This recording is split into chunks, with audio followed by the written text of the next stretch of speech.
अगर आपका target class 10 board exam 2026-27 में 95% से प्लस लाना है तो यह मिरर न्यूमेरिकल बिल्कुल मिस मत करना, क्योंकि इसी पैटर्न का सवाल हर बार 4-5 साल से पूछा जा रहा है। और आज जो न्यूमेरिकल्स हम आपको डिस्कस करेंगे आज के वीडियो में, वो पिछला 4 बार पूछा गया है। 2023 में भी पूछा गया है, 2022 में भी पूछा गया है, 2025 में भी पूछा गया है, और एक बार पहले भी पूछा गया है। जस्ट सिर्फ यहाँ पे वैल्यू चेंज है, ठीक है।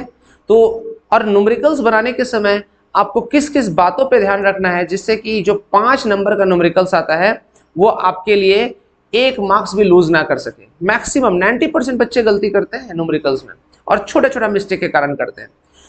अभी आपको पता होना चाहिए कि हम जो अभी सीरीज चला रहे हैं 1 वीक के लिए, वो डिफरेंट ईयर का पूछा हुआ क्वेश्चन है, जो इस साल भी आने का बहुत ज़्यादा चांसेस है। और क्या मिस्टेक आप करते हो ये भी हम लोग साथ ही साथ डिस्कस करते हैं, ठीक है। तो हम लोग स्टार्ट करते हैं आज का न्यूमेरिकल्स कि आज का जो क्वेश्चन नंबर 2 है, कल हमने क्वेश्चन नंबर 1 डिस्कस किया था। किस तरह से क्वेश्चन को आपको अप्रोच में लेना है और क्या करना है जिससे कि आपका क्वेश्चन गलत ना हो। तो पहला आपको रूल ध्यान रखना है। क्या रूल ध्यान रखना है? क्वेश्चन को पूरा कंप्लीट पढ़ना है। क्वेश्चन को पूरा कंप्लीट पढ़ना है, एक बार तोड़ तोड़ के नहीं पढ़ना है, रूल नंबर 1। दूसरा, सैन कन्वेंशन से रिलेटेड आपको दिमाग में रखना है। कॉनकेव मिरर का, कॉन्वेक्स मिरर का अलग अलग सैन कन्वेंशन होता है, क्योंकि उसमें अगर प्लस माइनस में मिस्टेक हुआ पूरा आंसर गलत। तीसरा आपको ध्यान रखना है कि यूनिट बहुत जरूरी है लिखना, इस पे भी मार्क्स रिड्यूस होता है, क्योंकि बार बार मैं बताता हूँ क्लास 10th में आपका जो प्रेजेंटेशन है वो बहुत बड़ा रोल प्ले करता है। आप बहुत अच्छा से आंसर लिख के आए लेकिन प्रेजेंट नहीं कर पाए, आप वहाँ पे यूनिट वगैरह छोड़ दिए तो मार्क्स कट जाएगा, ठीक है। तो चलिए क्वेश्चन को हम लोग रूल नंबर 1 से शुरू करते हैं, क्वेश्चन को कंप्लीट पढ़ेंगे। बोलता है कि student want to project the image of a candle flame on a screen 60 cm in front of a mirror by keeping the candle at a distance of 15 cm from its pole। देखो, एक बार complete question पढ़ने से हमें एक idea मिल गया कि question में पूछ क्या रहा है। तो हमको यहाँ समझ आ रहा है कि एक स्टूडेंट जो है वो इमेज को मिरर से 60 सेंटीमीटर पहले देखना चाह रहा है, ठीक है। स्क्रीन लगा करके देखना चाह रहा है, इमेज बन रहा है स्क्रीन में, वो 60 सेंटीमीटर पहले बन रहा है। और दूसरा जो हमको यहाँ समझ आया, बोल रहा है जो कैंडल है, मतलब कैंडल फ्लेम का इमेज की बात कर रहा है यहाँ पे, और जो कैंडल फ्लेम है मतलब जो कैंडल है वो रखा हुआ है मिरर से 15 सेंटीमीटर पहले फ्रंट में, ठीक है। मतलब मिरर से मतलब पोल से। तो ये हमको 2 बातें समझ आया। उसके बाद बोल रहा है भैया बताओ कौन सा मिरर यूज हुआ है। तब आपको यहाँ पर एक बात ध्यान से समझना है, अगर मिरर के पहले रखा है तो हमारे पास 2 मिरर है, कॉनकेव मिरर है, कॉन्वेक्स मिरर। तो कॉनकेव मिरर अगर हम कुछ इस तरह से बनाएं तो देखिए, फ्रंट तो ये हो गया, ये तो हमारा क्या है, पोल है, ठीक है।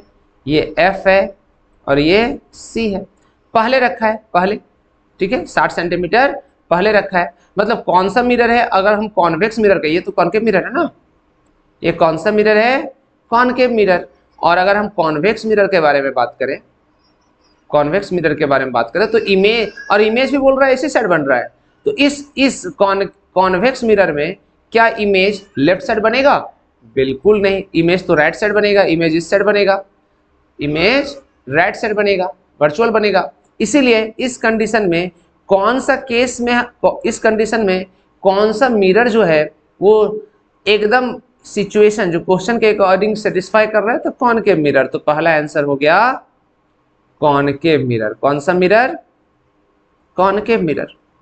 चलिए बहुत अच्छा, पहला का आंसर आ गया। अब दूसरा बोलता है भैया कैलकुलेट करो magnification of the image produce. तो जो इमेज का मैग्निफिकेशन है उसको कैलकुलेट करना है। तो चलिए दूसरा आंसर आते हैं। तो सेकेंड आंसर है मैग्निफिकेशन इज इक्वल टू, हम जानते हैं HI/HO is equal to -V/U। तो यहाँ पर देखिए MHI/HO के बराबर भी है और -V/U के बराबर भी है। तो हम यहाँ से लिख देते हैं HI/HO तो है नहीं, हाइट ऑफ द इमेज और हाइट ऑफ द ऑब्जेक्ट तो नहीं दिया है क्वेश्चन में, कहीं हमें पढ़ने से नहीं मिला। तो हम क्या करेंगे, हम यहाँ पे -V/U का फॉर्मूला पुट करेंगे। तो M यहाँ पर देखिए V हमारा क्या दिया हुआ है, अच्छा M is equal to -V/U। तो हम यहाँ पर आपको बोले थे कि क्वेश्चन को अप्रोच करने के पहले गिवन लिखना है, क्योंकि अभी मैं क्वेश्चन बनाते बनाते, क्वेश्चन पढ़ते पढ़ते मैं बनाना शुरू कर दिया, ऐसा नहीं करना है, आपको गिवन जरूर लिखना है। तो यहाँ पर देखिए सबसे पहले ये जो इमेज डिस्टेंस है वो 60 सेंटीमीटर पे इमेज बन रहा है स्क्रीन में, तो -60। क्यों -60? क्योंकि कॉन्केव मिरर में जो पोल से मेजरमेंट होगा वो भी माइनस होगा, एफ भी माइनस होगा, यू भी माइनस होगा। चलिए, और यहाँ पे यू क्या दिया है? यू दिया है आपका -15 सेंटीमीटर, क्योंकि यू भी तो माइनस होता है ना। बहुत अच्छा। इसका अगर आपको कॉन्वेक्स और कॉन्केव मिरर का बेसिक वाला वीडियो चाहिए तो डिस्क्रिप्शन बॉक्स में लिंक मिल जाएगा, वहां से जा करके आप बेसिक पहले क्लियर करना है ना। चलिए, तो अब मेरा v और u का वैल्यू हम यहाँ पे पुट करेंगे, v और u का वैल्यू यहाँ पे पुट करेंगे। v कितना था बच्चा? देखो v था हमारा -60, v है माइनस तो एज इट इज रह गया -60 सेंटीमीटर। अच्छा, उसके बाद u क्या था? u -15 centimetre. u कितना है बच्चा? -15 सेंटीमीटर। माइनस और minus cancel, 15 into 4 60 centimetre, centimetre cancel, तो मैग्निफिकेशन क्या हो गया? -4 हो गया। चलिए, इसका भी आंसर आ गया, मतलब 2 का ए का आंसर ये था, 2 का ए का आंसर। अब हम लोग बी देखते हैं, बी क्या बोलता है बच्चा? बी बोलता है यहाँ पे कि distance between object and its image, object और इमेज का डिस्टेंस को फाइंड करना है। तो आपको पता है ना कि जो इमेज डिस्टेंस है वो 60 सेंटीमीटर है। कितना है 60 image distance? v is equal to -60। u कितना है? -15 सेंटीमीटर। तो दोनों के बीच में अंतर कितना है? तो भैया अंतर है 45 सेंटीमीटर का। कितना है? 60 सेंटीमीटर -15 सेंटीमीटर। कितना हो जाएगा? दोनों के बीच का जो अंतर है, डिस्टेंस है, वो कितना है? 45 सेंटीमीटर। कोई दिक्कत परेशानी नहीं? बहुत अच्छा। अब यहाँ देखो थर्ड क्वेश्चन। अब थर्ड क्वेश्चन यहाँ देखिए, draw a ray diagram to show the image formation. Ray diagram आपको बना करके दिखाना है। तो रे डायग्राम कैसे बनाएंगे? तो हमको इसके लिए फोकल लेंथ का जरूरत है। किसका जरूरत है? फोकल लेंथ का। तो फोकल लेंथ कैसे फाइंड करेंगे? फोकल लेंथ फाइंड करने के लिए हमको मिरर फार्मूला आना चाहिए। और मिरर फार्मूला क्या होता है बच्चा? मिरर फार्मूला होता है 1/v इज इक्वल टू, अच्छा 1/v से शुरू नहीं करो, नहीं तो आप लोग कंफ्यूज कर जाओगे। 1/v से शुरू नहीं करना है, क्योंकि फिर हम कंफ्यूजन में नहीं डालना चाहते हैं। आप लोग स्टार्ट ऐसे लिखना, 1/f is equal to 1/v plus 1/u। ठीक है ना? 1/f is equal to 1/v plus 1/u, क्योंकि हमको फोकल लेंथ से स्टार्ट करना है, तो लेंस फार्मूला में आपको प्रॉब्लम नहीं होगा। तो चलो 1/v, v का वैल्यू कितना है? -60 सेंटीमीटर। अब प्लस है, u का वैल्यू कितना है? तो u का वैल्यू है -15 सेंटीमीटर। तो हम इसको लिख सकते हैं -1/15। बहुत अच्छा। अब मैं यहाँ पे इसको थोड़ा सॉल्व कर रहा हूँ आपको। देखिए यहाँ 1/f is equal to -1/60 plus minus minus हो गया तो -15। 1/f इज इक्वल टू ये क्या हो गया? 60 हमारा एलसीएम हो गया, तो -1 और 15 इंटू 4 कितना हो जाएगा? 60 होगा। तो हम यहाँ क्या करेंगे? -4। तो 1/f इज इक्वल टू -5/60। तो f is equal to, reciprocal कर दो, 60/5। तो कितना हो गया बच्चा? f is equal to -12 centimetre. Focal length आ गया। अब मेरे पास तीनों कुछ आ गया। फोकल लेंथ कितना आ गया? फोकल लेंथ अभी हमने निकाला था -12 सेंटीमीटर, तो हम यहाँ लिख देंगे -12 सेंटीमीटर। अब हम रे डायग्राम बनाएंगे। देखो रे डायग्राम क्या करेंगे? रे डायग्राम के लिए सबसे पहले कॉनकेव मिरर बनाना है। ठीक है, आपको एकदम मेजरमेंट करके बनाना है बच्चा, हमेशा मेजरमेंट करके बनाना है, ऐसे मत बना देना। अब हम यहाँ पे एक प्रिंसिपल एक्सिस को ड्रॉ करेंगे। चलो ड्रॉ कर दिया।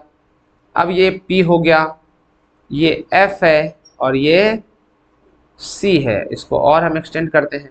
तो देखो F का लेंथ कितना दिया है? F का लेंथ दिया है, हमने अभी फाइंड किया था -12, तो हम यहाँ लिखेंगे 12 सेंटीमीटर।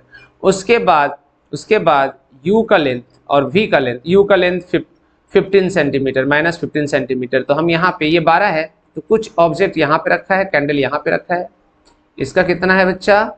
15 सेंटीमीटर। ठीक है, अब ये देखो ये F है, ये C है। अब बोलता है इमेज जो बन रहा है, कहाँ पे बन रहा है इमेज? इमेज बन रहा है 60 पे। इमेज कहाँ बन रहा है? 60 पे। तो ये 12, 12, 24। देखो अब हम यहाँ से रे डायग्राम ड्रॉ करेंगे। एक हम रे ऑफ लाइट को यहाँ से पास करवा रहे हैं फोकस से इमेज डायग्राम आपको पता होना चाहिए, ठीक है। दूसरा हम रे ऑफ लाइट पास करा रहे हैं फोकस से, तो कहाँ पे बनेगा, यहाँ देखिए, ये देखो, ये देख रहे हो ना, इंटरसेक्ट कहाँ किया, इस पोजीशन में। ये ए है और ये बी है, ये ए डैश है और ये बी डैश है, मतलब इसका जो लेंथ है, ये जो लेंथ है ये कितना है बच्चा, 60 सेंटीमीटर। देखिए रे डायग्राम बन गया। इसी तरह से आपको क्या करना है, चीज़ों को बनाना है, रे डायग्राम को बनाना है और पूरा में पूरा मार्क्स लाना है, समझे बात को। तो स्टेप बाय स्टेप अगर आप चीज़ों को सॉल्व करोगे तो 100% आपका मार्क्स कहीं भी रिड्यूस नहीं होगा। अगर 95% मार्क्स, मोर देन 95% मार्क्स लाना चाहते हो तो कल भी आपके लिए मैं एक न्यूमेरिकल्स लेकर के आऊँगा जो बहुत इंपॉर्टेंट है। इसके लिए क्या करना है, आपको वीडियो को एकदम शेयर करना है, लाइक करना है, सब्सक्राइब करना है और फॉलो भी करना है। फिर मिलते हैं कल का क्लास में, तब तक के लिए thank you, bye bye, take care.